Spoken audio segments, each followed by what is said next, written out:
Alors, bonjour à tous, heureux de vous retrouver, chers amis, à nouveau sur YouTube en ce lundi 26 janvier 2026, 15h56, heure du Québec. Merci à ceux qui sont abonnés. Ceux qui ne le sont pas, faites-le maintenant. Merci à ceux qui m'envoient des liens, des messages toujours pertinents, intelligents et très appréciés. Merci à ceux qui m'ont commenté. Dites-moi de vous regarder, écraser le petit pouce en l'air et partager la vidéo. Je vais revenir sur la tempête mondiale qu'on a vécue, la tempête géomagnétique aussi de force G4 avec une éjection quand même de force X1.9 qu'on a eu il n'y a pas très longtemps, et le fameux programme HARP aussi qui revient souvent hanter les gens dans des théories de conspiration, mais on sait que la géo-ingénierie, ça se fait, c'est plus une conspiration. HARP signifie Programme de recherche aurorale active à haute fréquence, qui est exploité par l'Université de l'Alaska Fairbanks. Il s'agit d'une installation de recherche scientifique axée sur l'étude de l'ionosphère, la partie la plus élevée de l'atmosphère terrestre, à l'aide d'un émetteur radiofréquence de haute puissance appelé instrument de recherche ionosphérique. L'objectif, c'est de comprendre, simuler et étudier les processus physiques dans l'ionosphère. On utilise un vaste réseau d'antennes pour exciter temporairement une zone limitée de l'ionosphère à des fins de recherche scientifique. Ça a lieu dans Gagona, en Alaska. Initialement géré par la US Air Force et la Navy, il a été transféré à l'université en 2015. Donc, on fait des recherches sur l'ionosphère, mais avec aussi le fameux, concernant les aurores, entre autres.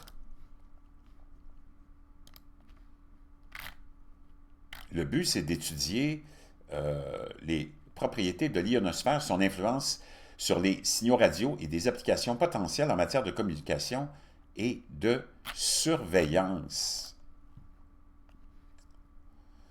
Donc, le programme HARP, High Frequency Active Auroral Research Program, est un programme, bon, on vient de le lire, à l'Université de Montréal, et c'est ça qu'on est en train d'étudier. Apparemment, l'IRI, actuellement en activité, a été achevé en 2005, son maître d'œuvre, de blablabla. Donc, HARP est la cible des théoriciens du complot qui affirment qu'il est capable, ce système-là, de manipuler le climat et de contrôler les esprits. Les scientifiques et autres critiques soulignent que ces affirmations dépassent largement les capacités de l'installation et sont souvent hors du champ des sciences naturelles actuelles. Le programme de recherche aurorale active à haute fréquence a débuté en 1990. Ted Stevens, sénateur républicain américain de l'Alaska, a aidé à obtenir l'approbation de l'installation et la construction a commencé en 1993.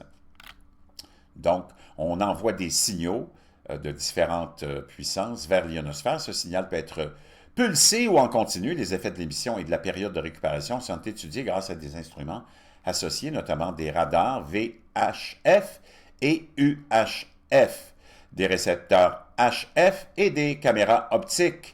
Selon l'équipe, HARP, ce projet permettra de faire progresser l'étude des processus naturels fondamentaux qui se produisent dans l'ionosphère sous l'influence naturelle, mais beaucoup plus intense, de l'interaction solaire. HARP permet également d'étudier l'influence de l'ionosphère naturelle sur les signaux radio. Donc, maintenant, ça c'est une chose. Là, on va aller dans l'article que je voulais vous partager.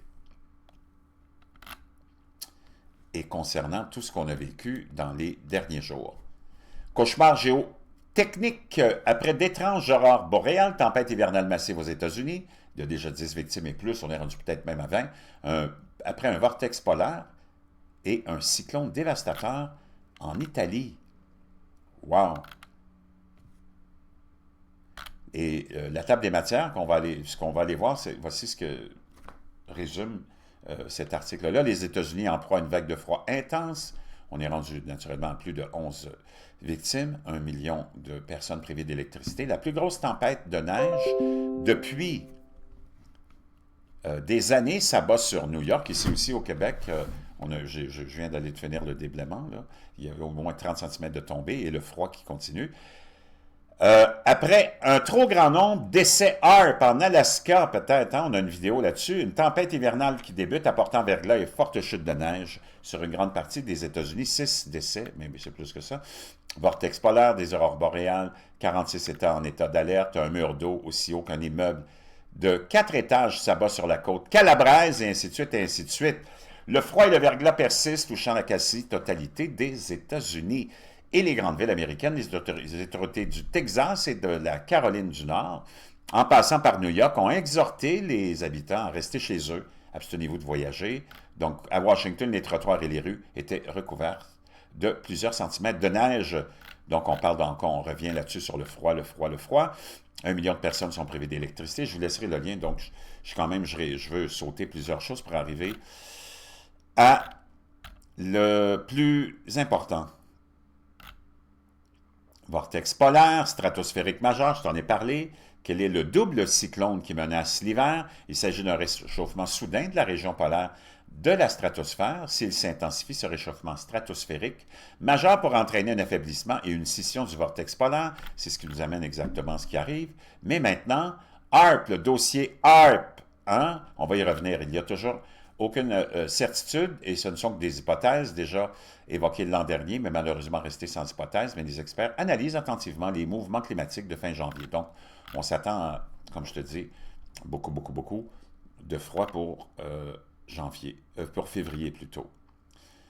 Les experts expliquent que grâce à la tempête géomagnétique, les aurores boréales sont apparues à des latitudes beaucoup plus basses que d'habitude. Donc, on a eu cette tempête de classe G4 avec une explosion de cette éruption de classe X1.9, la plus forte jamais enregistrée depuis plus de 20 ans.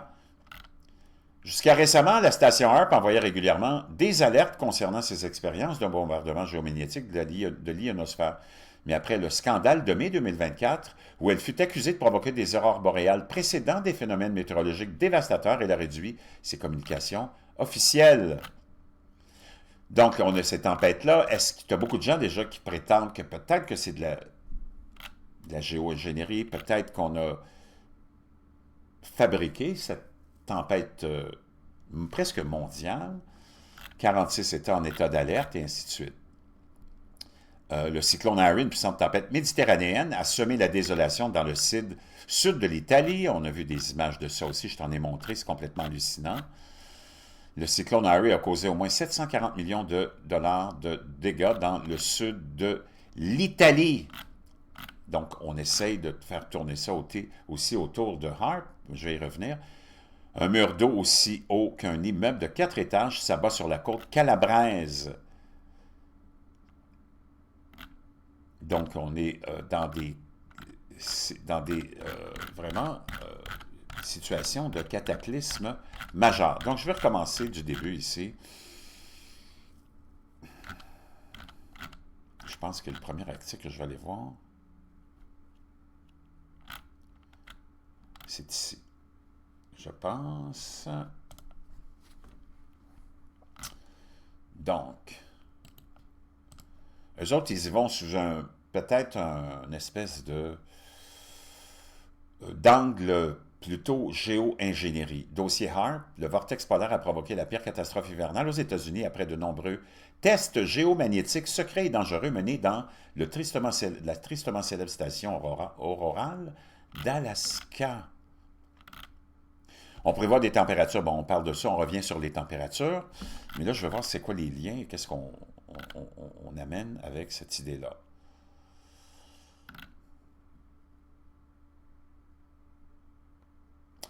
Il est assez inquiétant que Gospa News International ait été l'un des très rares sites de contre-information au monde à surveiller attentivement les expériences répétées, dangereuses et trop top secrètes menées à la tristement célèbre station HAARP en Alaska. Ceci est alarmant précisément parce qu'entre le milieu de l'année dernière et le début de 2025, des inondations catastrophiques se sont produites dans l'hémisphère nord, qui est évidemment le plus touché par les effets inconnus des bombardements à haute fréquence de l'ionosphère menés par HAARP, une ancienne base militaire de la US Air Force, blablabla. Personne ne devrait mener d'expérience seul sur notre planète, a déclaré Franz Timmermans, chef de la politique climatique de l'Union européenne. La principale et sérieuse préoccupation des scientifiques experts est liée au fait que les effets indésirables de telles expériences de géo-ingénierie sont inconnus en termes de type, d'intensité et de durée. Joanna Haig, professeure émérite de l'Imperial College de Londres, a déclaré qu'en plus de présenter des dangers physiques, ces technologies risquaient de donner aux pollueurs une excuse pour ne pas s'attaquer à la cause profonde du changement climatique, c'est-à-dire les émissions de gaz à effet de serre produites par la combustion énergie fossile. Le gouvernement ou la gouvernance de la géo-ingénierie serait extrêmement complexe, mais indispensable pour encadrer les futures technologies de géo-ingénierie, blablabla, blablabla.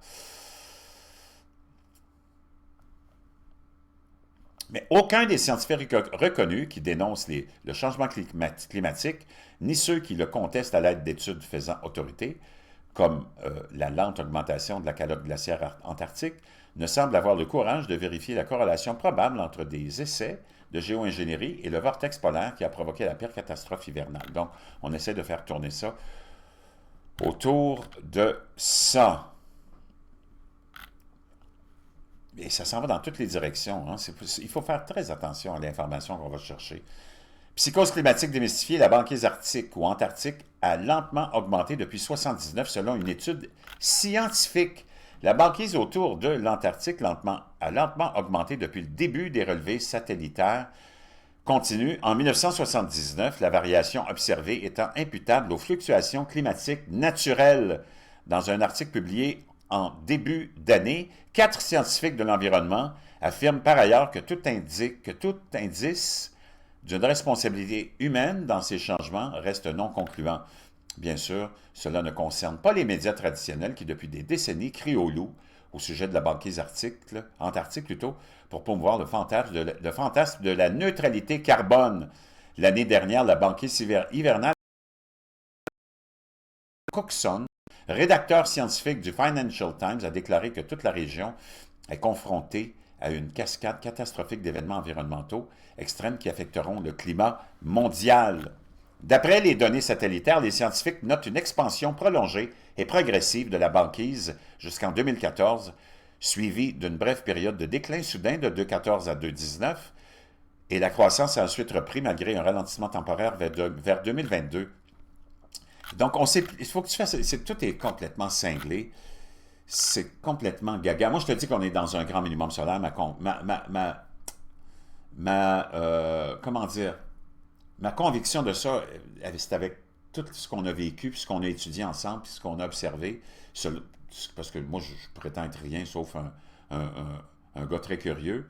Puis je suis les scientifiques, les vrais, qui suivent l'évolution du climat, les changements du climat, la calotte glaciaire, les carottes glaciaires qu'on étudie, la haute atmosphère, les rayons cosmiques galactiques et ainsi de suite. On est dans un grand minimum solaire, mais là, tout le monde s'en va dans toutes les directions parce que il n'y a plus rien qui tient, il n'y a plus rien qui marche dans ce qu'on nous a habitués à avoir comme information, comme endoctrinement, de tous les côtés, que ce soit les conspirationnistes ou non.